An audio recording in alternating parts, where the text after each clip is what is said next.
வணக்கம் நண்பர்களே, நான் செந்தில்வேல். இது மரபுச் செல்வமாம் திருக்குறளை நவீன நோக்கில், நவீன பின்புலத்தில் வைத்து, நவீன கவிதையைப் போல வாசிக்கும் ஒரு எளிய முயற்சி. இணைந்தவர் புலம்பல் அதிகாரம் பார்த்துட்டு இருக்கோம்.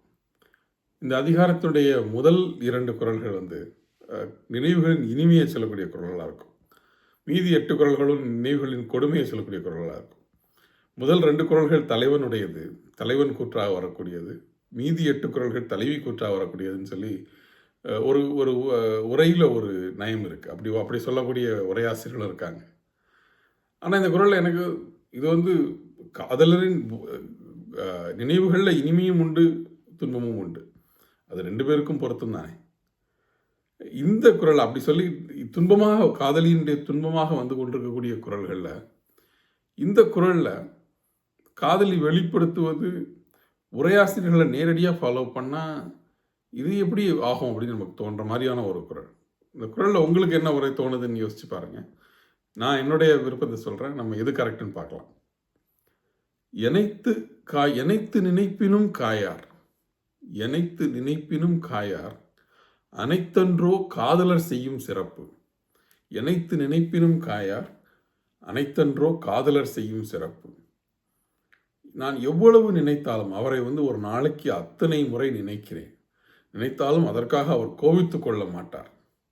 அதுவல்லவோ அவர் செய்யும் சிறப்பு, அதுவல்லவோ அவர் என் மேல் வைத்திருக்கின்ற அன்பு, சிறப்பு. நான் இத்தனை தடவை அவரை நினைக்கிறேன், அதுக்காகலாம் அவர் கோபிச்சிட மாட்டார். இப்படி உரை எழுதியிருக்கிறாங்க. அதுவல்லவோ நமக்கு செய்கின்ற உதவின்னு வரதநாசரனுடைய உரை இருக்குது, மூவாவுடைய உரை இருக்குது. ஆனால் இது நேரடியாக பொருள் எடுத்துக்கொள்ளக்கூடாது. இதில் இருப்பது நக்கல். அதுவல்லவோ காதலர் செய்யும் சிறப்புன்னு சொல்லும்போது நான் அவனை தினமும் நினைக்கிறேன். ஒரு நொடிக்கு 100 தடவை நினைக்கிறேன். தும்மல் வரும்போதெல்லாம் நினைக்கிறேன். தும்மல் சினைக்கும் போது கூட நினைக்கிறேன். ஒரு இடைவெளி இல்லாமல் அவனை நினைக்கிறேன். ஆனால் இதெல்லாம் நான் நினைப்பதனால் மட்டுமே என்னுடைய நினைப்பு அவனுக்கு தெரிந்து அவன் என்னை நினைத்து அவனுடைய பிரிவுக்காக அவன் சென்ற பயணத்தையோ எதையோ முடித்து கொண்டு என்னிடம் திரும்பி வந்துவிடப் போவதில்லை. அதற்காக எந்த செயலையும் அவன் செய்ய போவதில்லை. அதுதான் அதில் அந்த நக்கலை தான் இதில் சொல்கிறார்.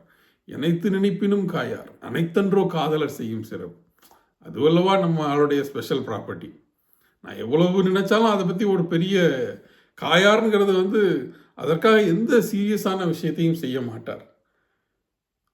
சமீபத்தில் ஒரு யூடியூப் துணுக்கு ஒன்று பார்த்துட்டு இருந்தேன், ஒரு ஷார்ட்ஸ் ஒன்று பார்த்துட்டு இருந்தேன். அதில் ஐ திங்க் நீயா நானா மாதிரியான ஏதோ ஒரு ப்ரோக்ராம். அதில் ஒரு கப்புள் பேசிக்கிறாங்க. ஒரு தலைவன் கம்ப்ளைண்ட் பண்ணுறான். நான் தினமும் ஆஃபீஸ்லேருந்து வரும்போது என்னுடைய மனைவி வீட்டுக்கு சாப்பாடு எடுத்து வச்சுருக்கேன்னு சொல்லிட்டு, ஆனால் அவங்க நிஜமாகவே சாப்பாடு எடுத்து வைக்கிறது இல்லை, வைக்காமல் விட்டுடுறாங்க, இது என்னன்னு கேளுங்க அப்படின்னு அவங்க மேலே கம்ப்ளைண்ட் சொல்கிறான். அந்த பெண் சொல்கிறாங்க, ஒரு தடவை வேணால் பரவாயில்ல சார், இது கிட்டத்தட்ட கல்யாணம் ஆகி 4 வருஷம் ஆச்சு, ஒரு நாள் கூட அவர் சீக்கிரம் வீட்டுக்கு வர்றதில்லை, ஒவ்வொரு நாளும் சொல்லிட்டு வரமாட்டேங்கிறாரு, அதனால் பரவாயில்லன்னு சாப்பாடு போடாமல் விட்டுறேன் அப்படின்னு சொல்லி. அது ஒரு மேலிருந்து பார்க்கும்போது அவங்க என்ன சொல்கிறது, அவங்க பண்ணுறது தப்புங்கிற மாதிரி தெரியும். ஆனால் கூர்ந்து நோக்கினா அவங்க சொல்கிறது சரிங்கிற மாதிரி தெரியும்ல. அந்த மாதிரி தலைவன் இந்த இடத்துல தலைவி தலைவனை பாராட்டுற மாதிரி இருக்குது. எனைத்து நினைப்பினும் காயார், அனைத்தன்றோ காதலர் செய்யும் சிறப்புன்னு. ஆனால் இந்த இடத்துல அவள் பாராட்டலை, அவள் நக்கல் தான் பண்ணுறான். நான் எவ்வளோதான் நினச்சாலும் அதை பற்றி அவன் ஒன்றும் கண்டுக்க போகிறதில்ல. அதுவல்லவா நம்ம தலைவனுடைய சிறப்பு அப்படின்னு சொல்லி வள்ளுவருடைய கேலி தொழில் ஒழிக்கக்கூடிய குரல் தான் இதுன்னு நினைக்கிறேன். சிந்திக்கலாம் நண்பர்களே, மீண்டும் நாளை சிந்திக்கலாம். நன்றி.